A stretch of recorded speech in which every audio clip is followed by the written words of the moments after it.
right, boys and girls, children of all ages, welcome back into Two Baptists and a Mormon walk into a Pentecostal church, live from Studio A again. I'm still waiting for the pool studio. The pool. The Lord, pool. how's it Listen, is this week? We should the have been pool. out there. The pool is Definitely the pool is a mess right now. We have a leak. What? Yes, we have a leak in our 2-year-old pool, almost 3-year-old pool, and I can't get my chemicals right. I've never had any issues. It's a whole thing. It's a whole thing. Oh, it's a mess. I shan't bore you with it today. First world problems. Travesty. I said shan't. S-H-A-N-T, in case anybody's curious. Fancy all Man. night. I need Yeah. to get my pinky back out. When is He's that? drinking that special. Oh, that's what it is. That special ginger ale. Ginger right, ale with ginger ale with strawberries. Strawberries. Strawberry. So, ale. Hello. on another note, exciting note, Hello, if hello. we had a soundboard, we would make like a horn sound and go dun dun dun. Today, 1 year ago, we recorded our first episode. Bum-ba-da. 1 year, so we've been at this for a year, still at it, still awesome. still plugging along. Yeah, so You guys aren't Thank- quitters. we're not quitters. No. And We're thank not you for quitters. everybody who actually still listens. Yeah. Right? Yeah. Word.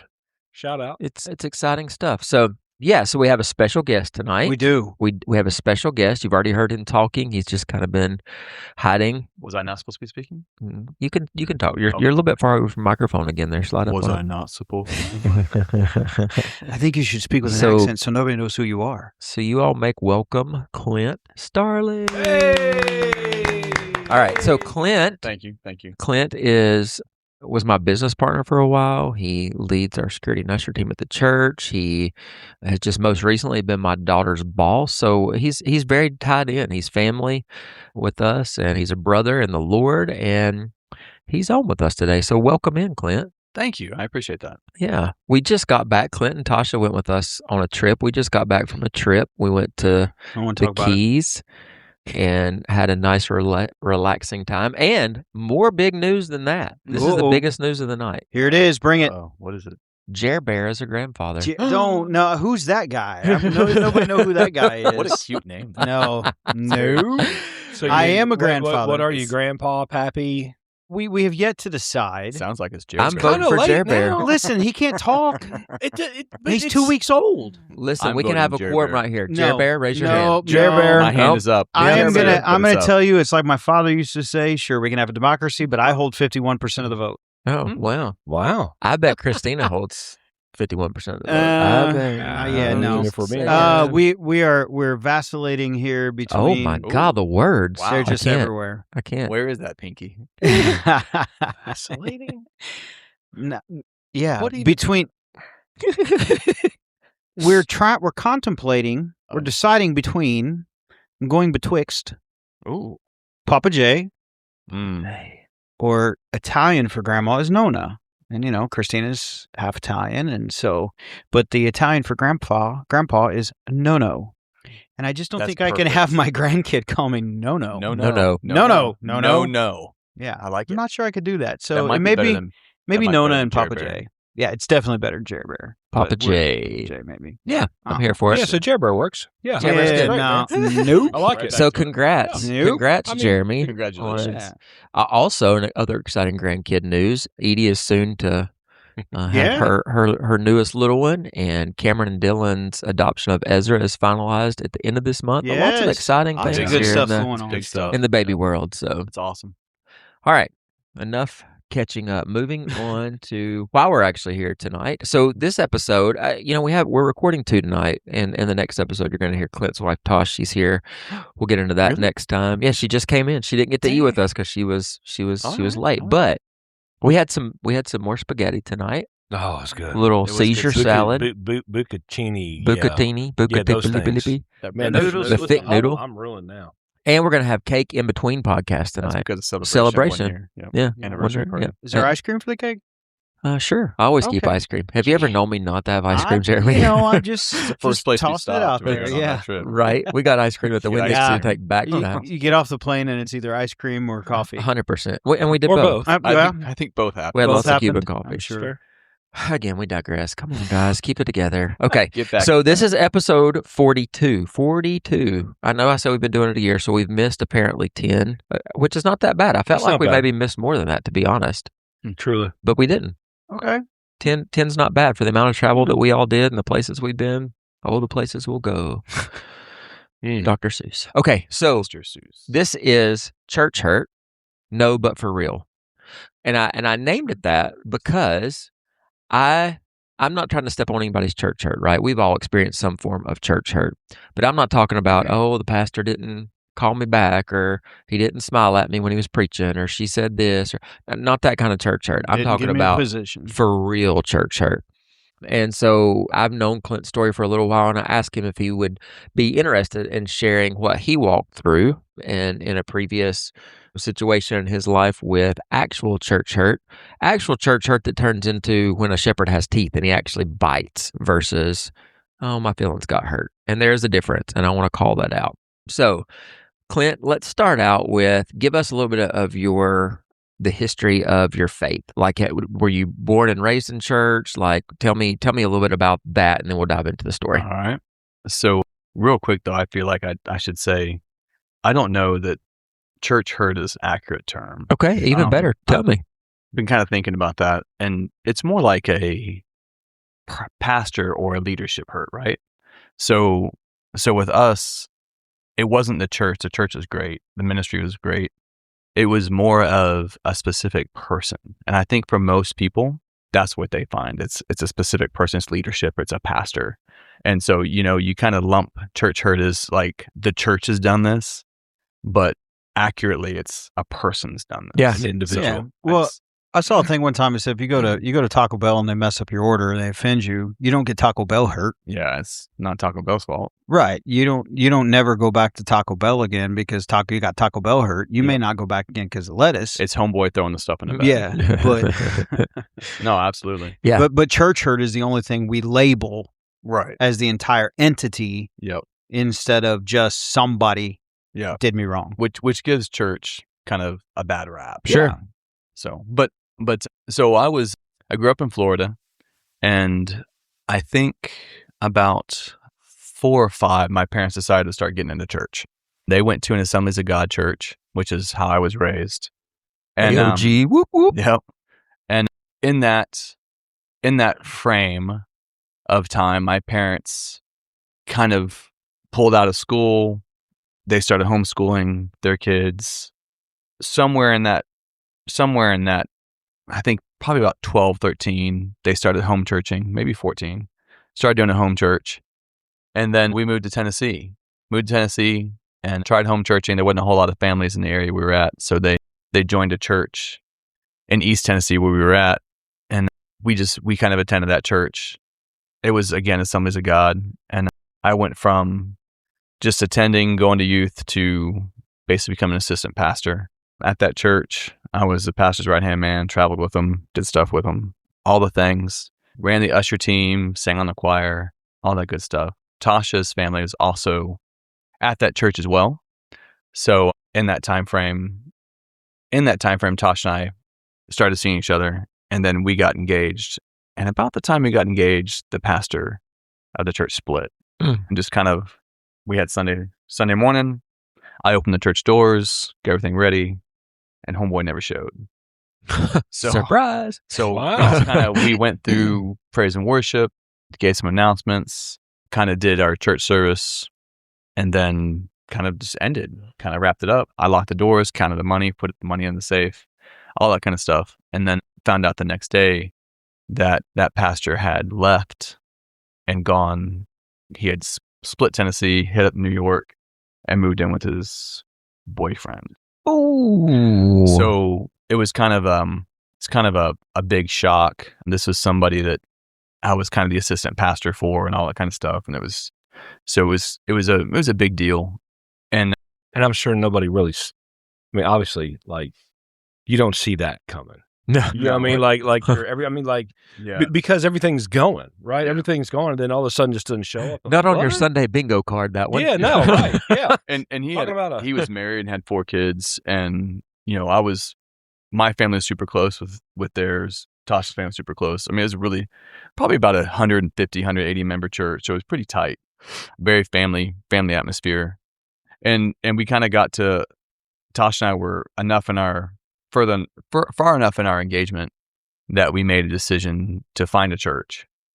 In that time frame, we got married, and then we found a church we attended, and we attended that for a little while. I think about the time she was pregnant with Elena, I had a question for the pastor, and the pastor had basically the pastor said, "Hey," he's like, "I don't know why you come. Everybody who comes to church comes because they know you. You don't have to come back." And I was like, man, I was just asking what, kind of like why we're shutting the doors or why we're doing this, and hey, why are we all of a sudden done with one song, to give you time. I mean, if the Spirit's moving, and he's like, no, he's like, I don't need you here. I was like, oh, okay. So I went home and called three of my buddies and said, hey, I said, I'm not going to go back to church, but Sunday morning we'll have a Bible study at the house. I said, you guys come. So they came. So we ended up doing home church for 13 years. Mm-hmm. And then one day I woke up from a dream, and in the dream, God had showed me my children basically apathetic towards the Lord. Mm. And it shook me. I think about that time we had 4 kids. Sonny was a baby. And it shook me. And maybe Tina's baby. I can't remember. We got so many. Clint has 6 children, just for everybody we got 6 that understands. So you lose track. So I told everybody, I said, the Lord's actually telling me that I need to show my children what serving and pouring into a church looks like. I can't be our 4 walls and no more type of mentality. God's taking me to church. And so we started looking for churches. We went to about 3 or 4 different churches, and we finally found one about 30 minutes from the house. And is this when you're still in East Tennessee, or you're in Nashville now? Yeah, we were still in East Tennessee. Okay. It was in a little town called Livingston. And we started going to that church, and it was amazing. At that time, I had kind of went through a career change, reinvented my life. And I was a service plumber, electrician, HVAC installer from a flooring installer, which is a big change. So I was service plumbing. So one Sunday a month I was on call. So I think the first Sunday I didn't come, they had basically broke out in Holy Ghost, and there was deliverance. Demons were being cast out, and Tasha was hooked. I got home and she's like, "You're not going to believe what church is like today." And she's telling me about it. And I was like, "You're kidding. Wow. This is, you read about this in the Bible. This is actually still happens. This happens." Mm-hmm. And she's like, "Yeah, this is actually what happened today." And so I was like, well, I can't wait to see it. So we ended up making it our home. We went there for about a good solid year, sold our house. And about that time, the church was growing. So we were trying to add on to the church and build the church to a certain extent. And I quickly became an assistant pastor, all the things, preached, traveled with them, did funerals, weddings, all the things. And we ended up selling our house and moving closer to it, about 10 minutes from it. And in that time frame of about a year, we poured almost every single bit of money that we had sold our house, profited from, into this ministry. Again, I was like, it's kingdom work. God's going to provide. I mean, I'd quit my job. I started a business doing home remodels and stuff like that. And it was going really well. And the pastor up and decided that we were going to move to Nashville, pick the church up, move to Nashville. And I was like, well, I had a little bit of issue with that because we'd poured everything into this building. I mean, I had poured probably 300 yards of concrete and stained it. I mean, learned how to do all that stuff and had a pretty good customer base. Mm-hmm. And so we packed up and we went with them to Nashville. We ended up putting a little church in a mall outside of Nashville, and the church grew. And I kind of branched into that area doing the home remodeling and business, stuff like that. And had a good client base quickly. And I was like, Lord's moving. God's gracing me with this. He's giving me some wisdom here. And it kind of got to a spot to where he was trying to control different aspects of my life. And I got to a point where I was concerned. I remember getting up and going, man, Tasha was so invested. I got to a point where I was like, man, I'm afraid that if I don't continue going to church, I'm going to lose my wife. I mean, she's that invested. And in that time frame, he had kind of pulled me aside. And he's like, listen, he's like, your marriage is falling apart, which is a shock to me. I didn't know, didn't think about it. Wasn't something that had really crossed my mind. And so he kind of pushed us apart a little bit, Tosh and I. And by the time we got to Nashville, it was pretty strained. They started a boutique as well in the mall that I pretty much poured all the money I was making from the business into because it was going to sustain our families. And so Tasha worked in the boutique with him and his wife, and I ran construction. And I never had any money. The money was constantly being gone. We had a joint checking account for the business that I paid myself out of and paid him a percentage of. And I'd go to pull money out to do something, and there wouldn't be any money left. So, and that I'd also bought one of my dream cars was a 1972 Monte Carlo. I'd bought this 72 Monte Carlo, built out. You could hear it coming from about 10 miles away. A stereo system in it. I mean, I could blow the doors out. It was an amazing car. And the church needed chairs. And he had a Cutlass as well, 442 Cutlass, 69, beautiful car. And he got to a point where we're like, well, the only way we're going to get chairs in this building to bring people in is if we sell a car. Somebody's got to sell a car. And I was like, I'm, not even crossing my mind. I'm selling my car. This is my car. I put some money into this bad boy. This is mine. I loved it. And he goes, well, it's not going to be me. And I remember looking at it and going, okay, is this car an idol? Is that why I don't want to sell it? So at that point, I started kind of realizing that I was being manipulated. Yeah. And this is where things classic Jezebel twisting spirit, right? So this is where it gets tricky, and this is where I've struggled to even talk about the story, because at a certain point you start to feel ashamed, you start to feel embarrassed. That's exactly right. That you could be taken advantage of this way. And again, for those of you who know me, I'm not a real pushover type of guy.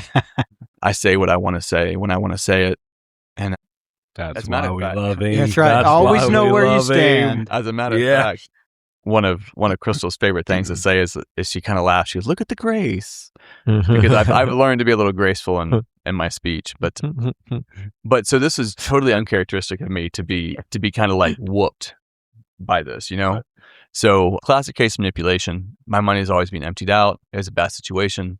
At this point, I think I'd finally pulled enough money together to get Tasha and the kids into a rent house outside Nashville. And I'd put them in this rent house, and I was basically living in my truck because we couldn't be together.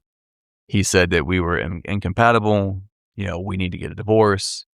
And I refused to get a divorce. But at this point in my life too, I was at the point I was like, man, whatever. She's happy without me. I just want her to be happy. I want the kids to be happy. So I was trying to figure all that stuff out and still work and still take care of the church and still pay all the bills, all that kind of stuff. And so pause right there. I want to ask you a question. So what is the first thing that you remember being something that you explained away? And as you're explaining it away, you're going, this is stupid. I shouldn't be doing this. So I remember sitting at the old building in East Tennessee and him saying that he was moving the church to Nashville. That's what we're doing. And now is your chance to either put up or shut up, basically is what he was saying. And I remember looking at the other members, and of course the thought was, well, we know the Starlings are going. And I remember thinking, man, I ain't going. And I remember looking over at Tasha, and Tasha's like, we're with you. And I was like, oh, crap. This is where it gets tough. And I remember thinking at that moment, if I don't go, I'm going to lose my wife. Because he was already sowing that seed. Yeah. And he was doing the same thing with her, right? Right. He was telling her that I wasn't happy, and he was telling me that she wasn't happy. So he was like playing both of us against each other. So that was probably the first time that I was really like, this isn't cool. We're fixing to go through a tornado here. And then lots of times afterwards. But so we got to a point to where I was traveling with him, and lots of things. This is a tough thing and tricky thing, right? But for those of you on the road, there's a lot of opportunities that I didn't know were there as Christians. And sure. And as Christians, those type of opportunities are like, this doesn't happen. These type of things don't present themselves. But I was actually like propositioned multiple times in churches to go with certain ladies, multiple ladies from church services as an armor bearer. And so I was really starting to get disillusioned. I was like, what is this? And of course, my wife and I separated, and I'm praying every day for the strength to stay faithful to my wife and to stay strong. So we were separated. I was seeing the kids. I was able to see the kids, allowed to see the kids on Wednesday nights and Sundays. But I had to do visitation with his kids on Saturday because he had his 2 children from an previous marriage, and his ex-wife wanted to see them on Saturdays. So I was the court-appointed visitor. So I was spending all day, and I'm going to movies, I'm going to the zoo, and I'm going to all these places with her and these 2 kids. And the whole complete time I'm going, I can't even see my own kids. So it was really, really, really tough. And I'm sure you're being told, but you're serving the Lord, and you're. Oh yes, this is the Lord's requirement. Yeah. This is your duty. You're serving your pastor. But he was very, very, very heavy on the honor. Yeah. Give your pastor honor. Don't muzzle the oxen. All that. His worth is higher. I was fed that 24/7, and if he needed something, he needed it, and that's why the checking account was always empty. So my rent wasn't getting paid, but the church rent would come first before my rent. His rent came first. One time we were in credit card debt like crazy. I remember one time we needed a monitor for the front of the stage. So we went and bought a 65-inch TV. We had a small little sanctuary, and I mounted it on the wall. Beautiful TV, put on my credit card. When the church was dwindling down in numbers, I remember going to his house, and that 65-inch, I was like, where'd you get this TV? Beautiful TV on the wall. And I'm like, I told Todd, I said, that's the TV I bought. And sure enough, went back to church and the TV was gone. And so I was like, whatever. So it was things like that 24/7. And then there was one particular trip that we had gone on to North Carolina, and on the way back, and Tosh and I had determined in our hearts to take 40 days and 40 nights and to pray and seek the Lord, and to fast and to seek the Lord for each other, what we're supposed to be doing. And I told her that, I took the marriage vow seriously. She had said the same thing. We were finding out that he had been lying to both of us and deceiving us. Plus, we were paying him for marriage counseling. Oh, wow. So, and he wouldn't, we had to pay. So we had to pay him. That wasn't like something that I could just like, hey man, I owe you this. It was like, no, $200 a trip, basically. So you bought him a TV. He's your pastor, and you're paying him for marriage. Yeah, solid. Yeah. So I had quite the collection of fishing poles. Can we say rifles and You just did.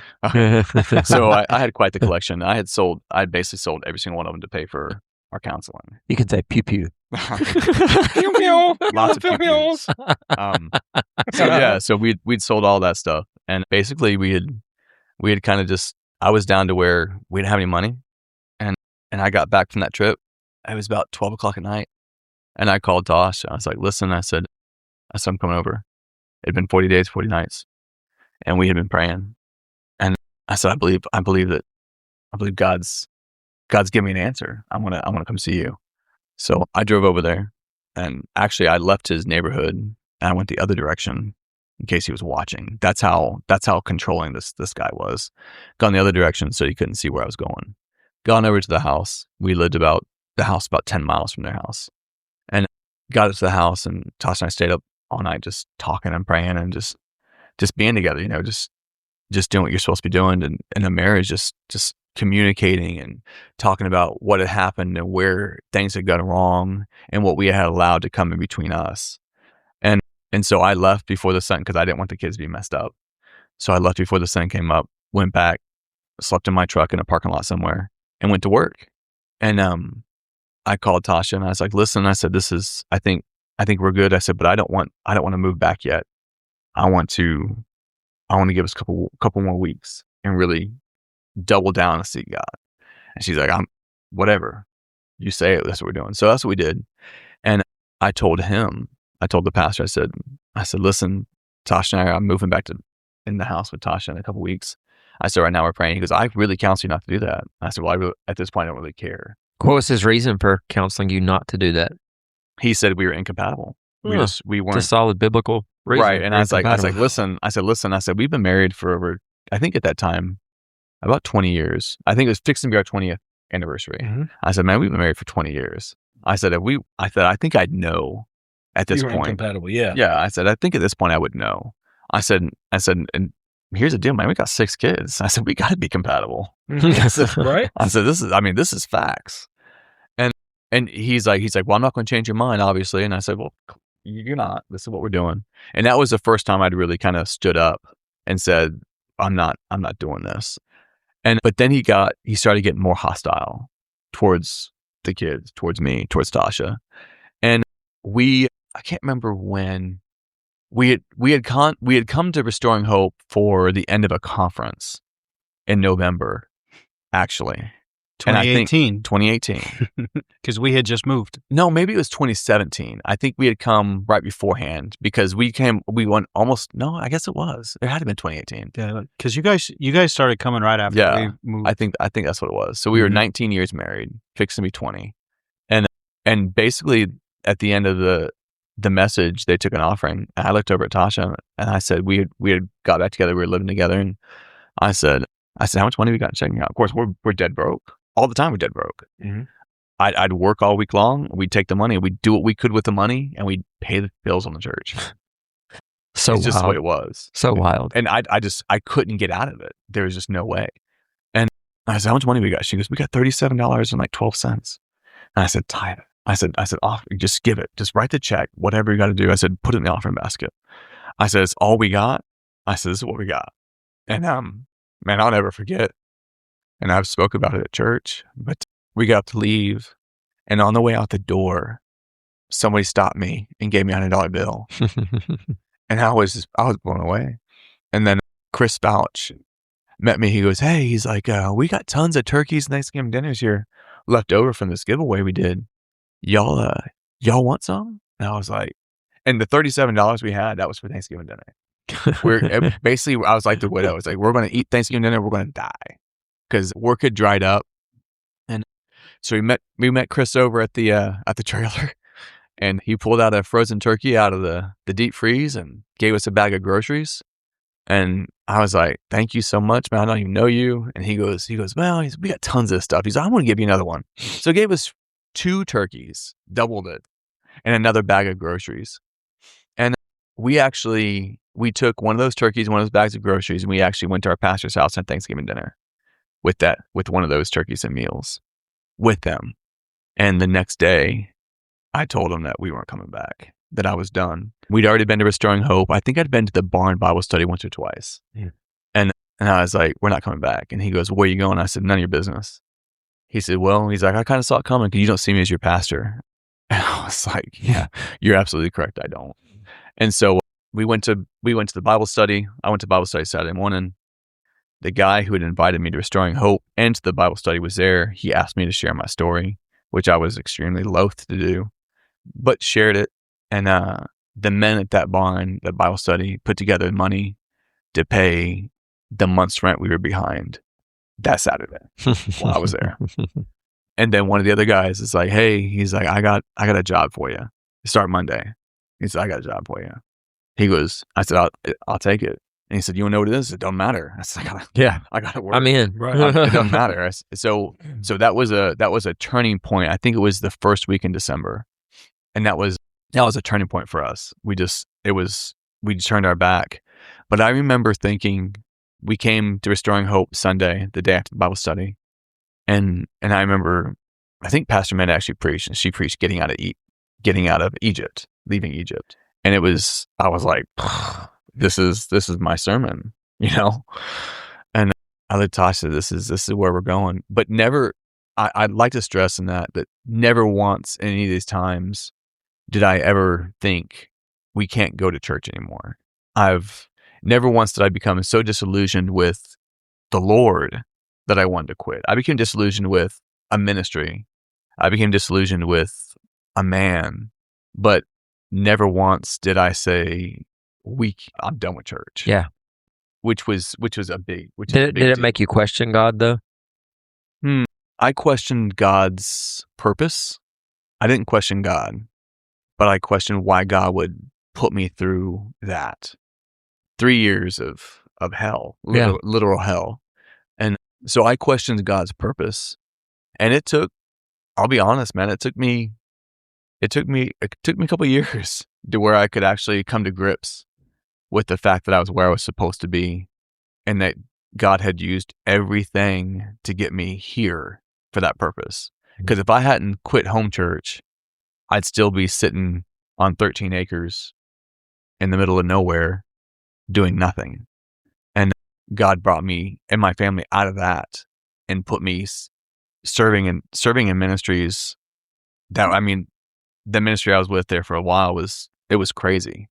The things that I Well, and I think too, one of the things I think it's important to note when you're dealing with manipulation at that level, a lot of things happen. One, I think people make you feel like if you don't stay in this and you don't keep doing this, you're not going to have any support. You're not going to have any friends. Absolutely. You're not That going to have was- anybody that cares. That was said multiple times. You know, I'm your source, and it becomes a godlike complex. Absolutely. Where they're saying, hey, you're the veil's been removed, but I'm gonna put it back, and the way that you get to God is through me, and the way you do that, and you give everything to me.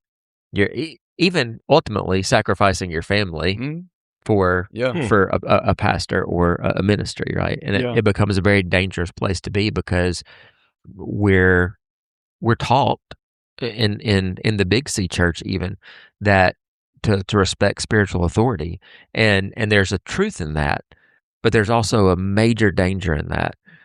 If you can't question a pastor, if you can't have an honest conversation, say, hey, this doesn't feel right. I don't feel like I should buy a 65-inch TV for the church and you put it in your house. Yeah.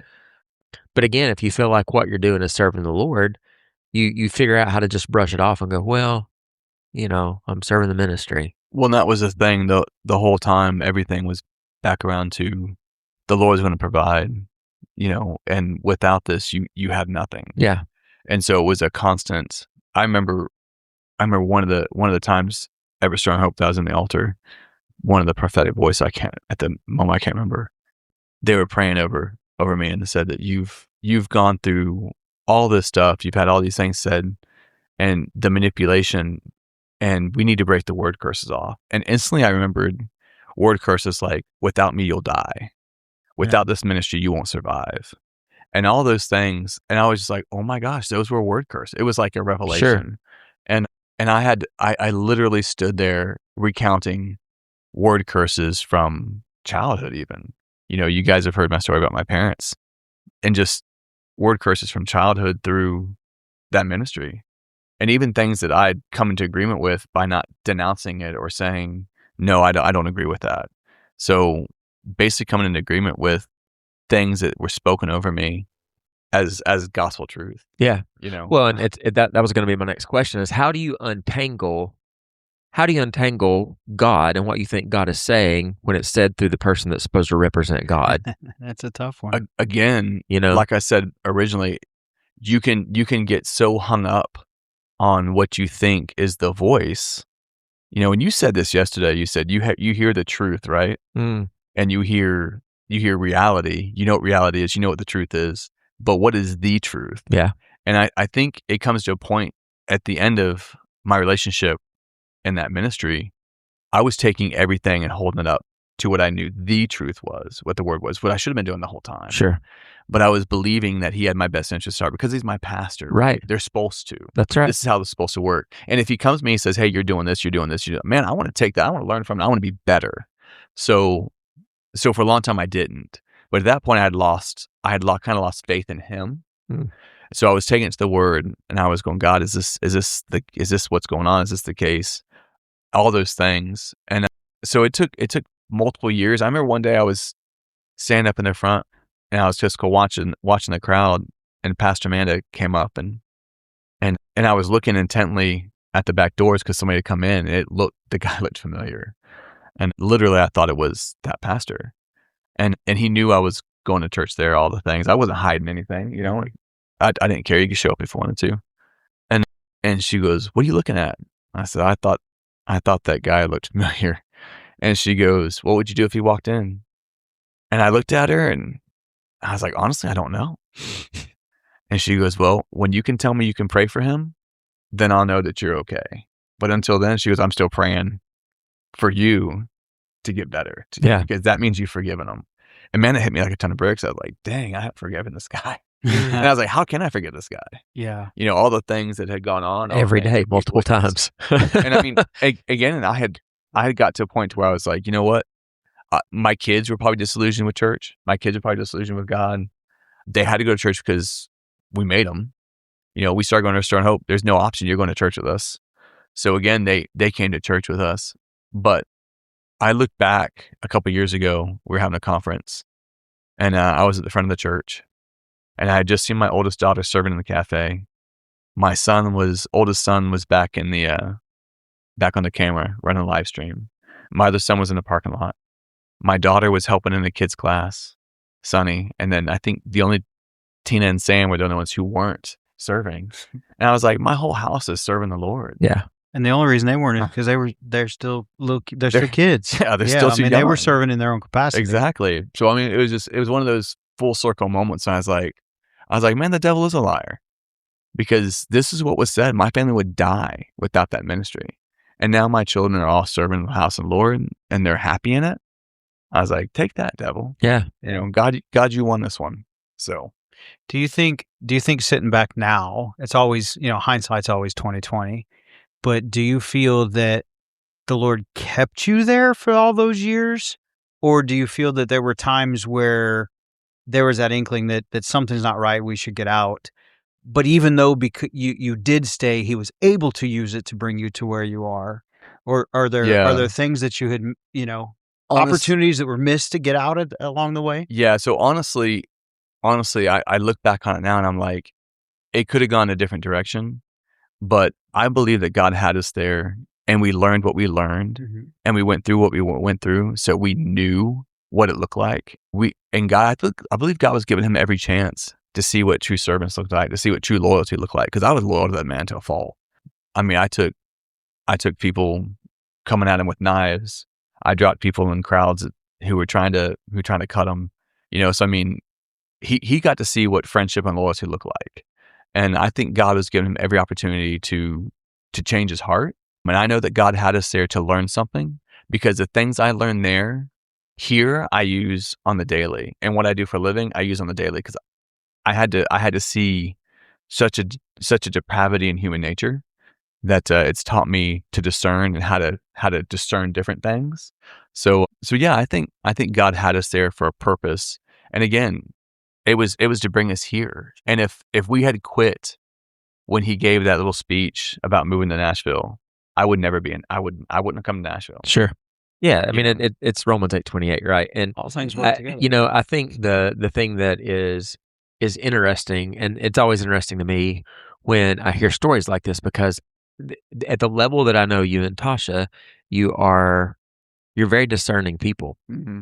And so when I see people who I feel like have a pretty good sense of discernment get snowed by people, it's always like, man, even the elect will be deceived, right? Even people who have a gift of discernment, and even people who read people fairly well, can still be deceived when people are operating the way that this person was operating. And it always makes me stop and give pause and go, Lord, help me. Help me to not fall into that, and protect all of us from falling into those traps. So for you, how hard was it to get back to a place where you trusted spiritual authority again? That was tough. Yeah. That was tough. Again, one of the things that was constantly beat into my head was that I had to trust the spiritual authority that was there. And if I didn't trust, why don't you trust me? You don't trust that God's speaking to you through me, blah, blah, blah, all those things. So to be really honest and open, it took me longer to trust my own discernment. Sure. And my own judgment. I struggled with making decisions for a long time. I second guessed it. I would pray nonstop about just a simple decision. just because I was like, God, I don't want to make a bad decision. I don't want to make the wrong decision. I don't want to do this. So that was probably more of a struggle for me to trust myself, because I felt like everything was my fault. So yeah, to be honest, I think that was probably tougher. But again, man, God put us in a church like Restoring Hope, and our pastors and leadership there. I mean, it don't get no better than Pastor Aaron. Right. I mean, he doesn't try to be manipulating. No agenda. No agenda. I mean, he's meek, he's gentle, he's humble, and it's a complete different person when he takes the stage than how he is in person. I mean, so it didn't take me long to trust Pastor Aaron at all. In a good way. And in a good way. I mean, who he is who he is. Yes, but he's the a lion. boldness, He's a lion when he's preaching. You know what's crazy too to me is when you look at a situation like yours, I think, man, it would be hard for me to ever trust a pastor again. For me personally, and just a hot take for people listening: if you have a pastor that's counseling you to do things that only benefit them, and that's not rooted in the Word of God and benefiting you and your family, then you probably need to look for a different. Which is also why we say all the time, at Restoring Hope, whether it's Sunday school or whether it's Pastor Aaron or anybody from the pulpit, it's encouraged to go back and fact check. Yeah, 100%. Test it. Test it to show it. Go back and fact check. Yeah, go back absolutely. and look at, not in a accusatory gotcha moment, as we've said on here a bunch of times, but in that. So even always, and that's the thing, because if it and with that checking of it comes growth for all of us. You know what I mean? Instead of just, because too many people. I'm not saying you, Clint. First of all, let me say that. I'm not saying this to, but too many people today in the Big C church, they just want to go in and get their McDonald's church and get out. Yeah. And literally open themselves up to be manipulated, because they're just there to hear what somebody's telling them, and they're not going to double check it. So anybody can say what they want to from that platform. Then they're just going to be like, absolutely, wow, well, the pastor said it, so this is what we got to do, instead of actually knowing, studying to show yourself approved, all the different things. And one of the things that I struggled with a lot in that time frame was that I was told that my personality and my character wasn't anything that God really wanted to use. So when I'd left trying to kind of find a place to make decisions from, a lot of my questions were like, can God use me? Does God want to use me? Because I had left a ministry that told me that I was pretty much useless if I wasn't a cookie cutter from what I was at. And I wasn't really permitted to lead. So I didn't trust my discernment. Sure. And to be honest with you, I didn't really understand what gifts of spirit were either, because I hadn't operated like I learned speaking in tongues in that ministry. I'd never done it before, always wanted it, never got it. And then I got it there. So that's also a tie. So right.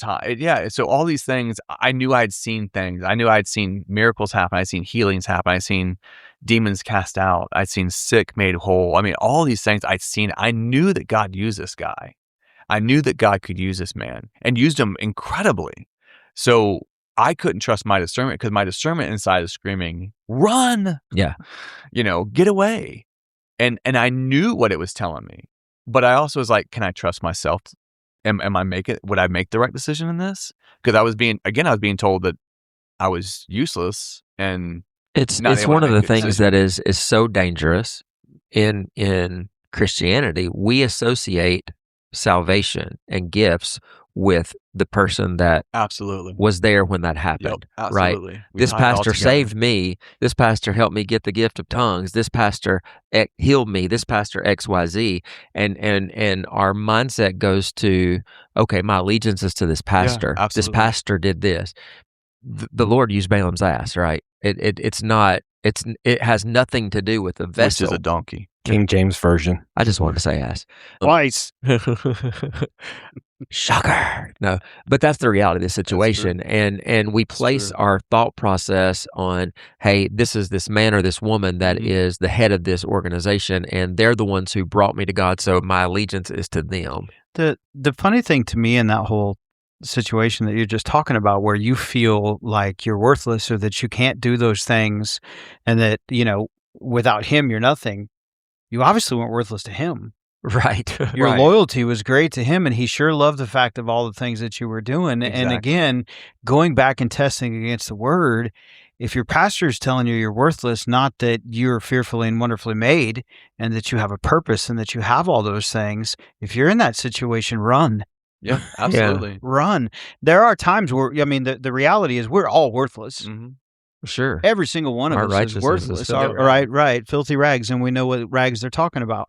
But the flip side to that coin is that when we are walking in the way in what He wants us to walk in, and what the Lord created us to be, and He truly knows us, and we know Him, His grace is sufficient to cover all of that. Yeah. Right. And your pastor should be building you up and edifying, not fluffing, not covering up things that you need to fix. Yeah. Right. But if all you're getting is how bad you are and not how good you could be.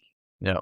Well, there was you can be good. If You have to change this and this and this. So it was a Yeah. constant.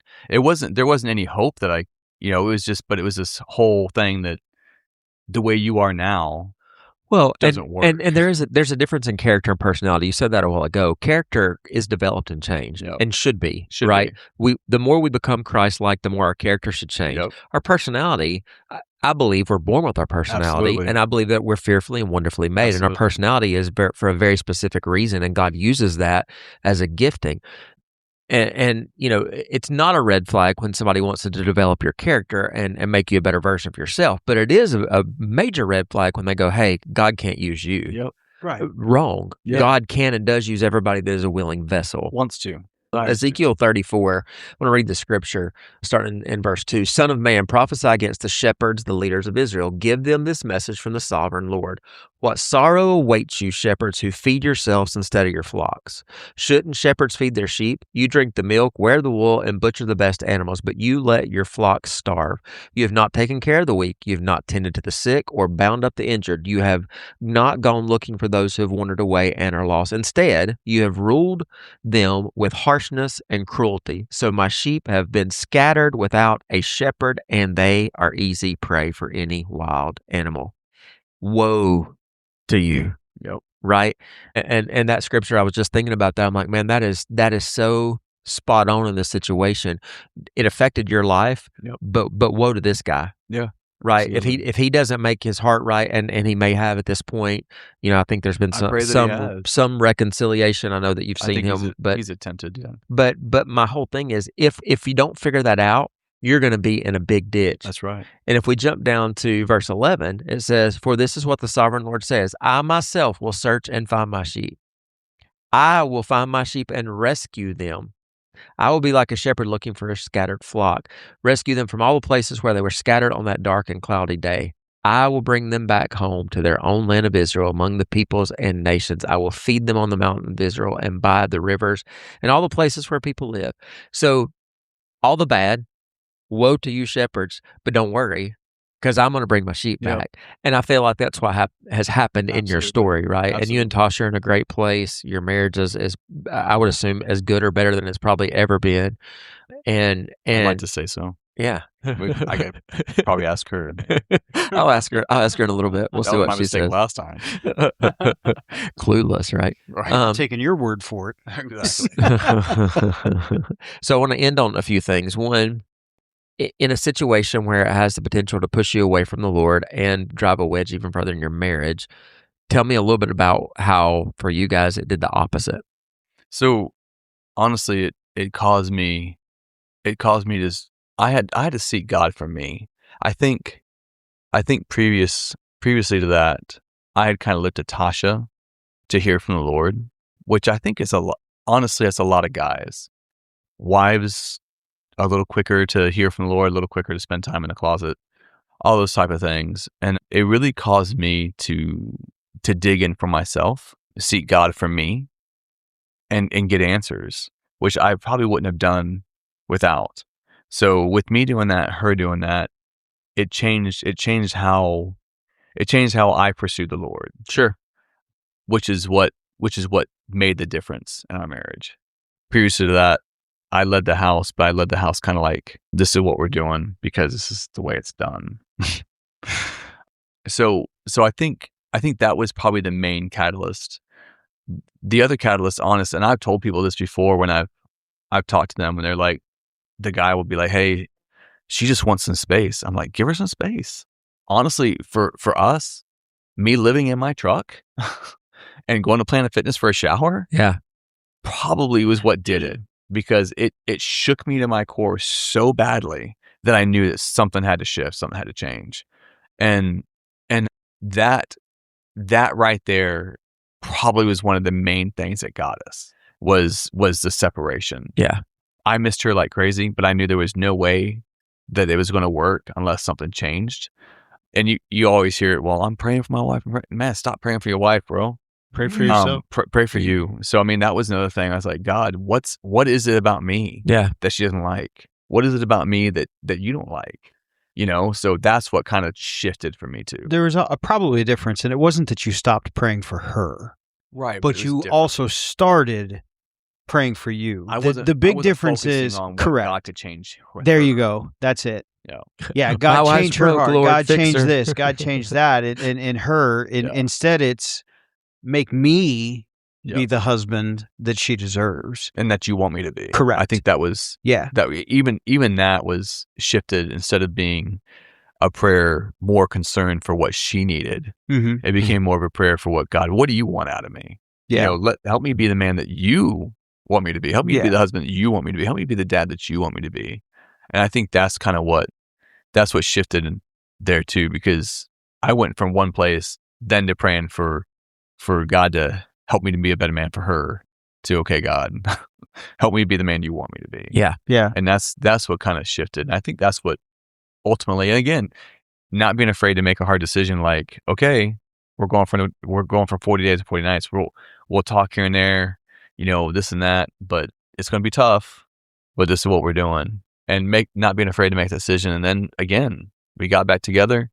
We spent some time, holding hands and talking and praying, and then went another 2 weeks. Yeah.